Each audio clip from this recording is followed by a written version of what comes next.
యాక్చువల్గా సినిమాలంటే నాకు కొంచెం చాలా పరిచయం తక్కువ, చూడడం తక్కువ. ఈ మధ్యకాలంలో సినిమా ఈవెంట్లలో పాల్గొనడం అంటే ఇదే మొదటిసారి. అయితే మా సీనన్న, మా రసమయి, శ్రీనివాస్ ఈ ప్రోగ్రాంకి రావాలి అన్నప్పుడు రాకేష్ గురించి తెలుసుకున్న తర్వాత ఈ ప్రోగ్రాంకు వెళ్ళాలనిపించి రాకేష్ను ఆశీర్వదించడం కోసం ఈ కార్యక్రమానికి నేను వచ్చాను. ఒక మారుమూల పల్లెలో పుట్టి ఒక గిరిజన తండా నుంచి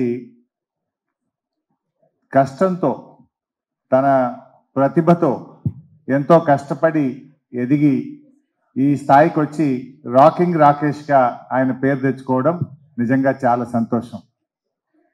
జబర్దస్త్ షోల ద్వారా తెలుగు ప్రజలందరికీ కూడా పరిచయమై చాలా జబర్దస్త్గా రాకేష్ ఎదిగాడు. ఈరోజు రాకేష్ గారు కేసీఆర్ గారి పైన ఒక అద్భుతమైన సినిమా తీయడం నిజంగా చాలా సంతోషం. కేసీఆర్ అంటే ఆయన ఒక చరిత్ర. తెలంగాణ రాష్ట్రాన్ని సాధించడమే కాదు, ఈ రాష్ట్రాన్ని 10 ఏళ్ల పాటు అద్భుతంగా అభివృద్ధి పథంలో నడిపించిన నాయకుడు కేసీఆర్. ఇప్పుడే హైదరాబాద్ మీద ఒక పాట పాడారు చరణ్ గారు, సాకేత్ గారు, చాలా చక్కగా పాడారు. I congratulate them. నాకు వారి పాట చూస్తూ ఉంటే ఒక పాత జ్ఞాపకం ఒకటి గుర్తొచ్చింది. రజనీకాంత్ గారు ఒకసారి హైదరాబాద్కి వచ్చినప్పుడు 22 సంవత్సరాల తర్వాత నేను హైదరాబాద్కి వచ్చాను, నేను హైదరాబాద్లో ఉన్నానా న్యూయార్క్లో ఉన్నానా అన్నాడు.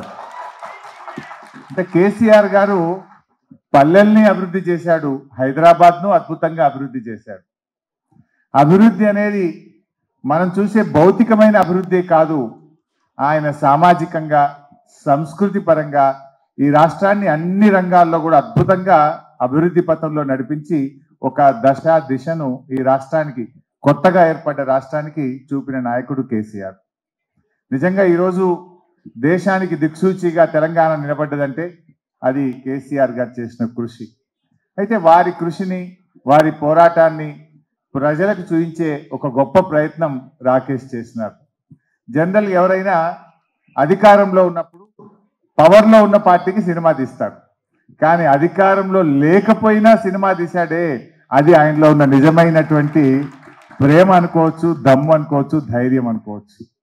బట్ తప్పకుండా రాజకీయాలు వేరు, కేసీఆర్ ఇస్ సంథింగ్ డిఫరెంట్.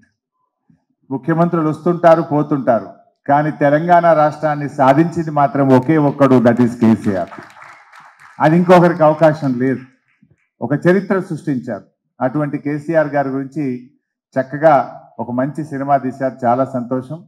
మరి తెలంగాణ సోయిగల్లోళ్ళు, తెలంగాణ అభిమానులు, కేసీఆర్ అభిమానులు అందరూ కూడా ఈ సినిమాను చూడాలని, రాకేష్ను దీవించాలని చెప్పి నేను మనస్ఫూర్తిగా కోరుకుంటూ I wish you all the best.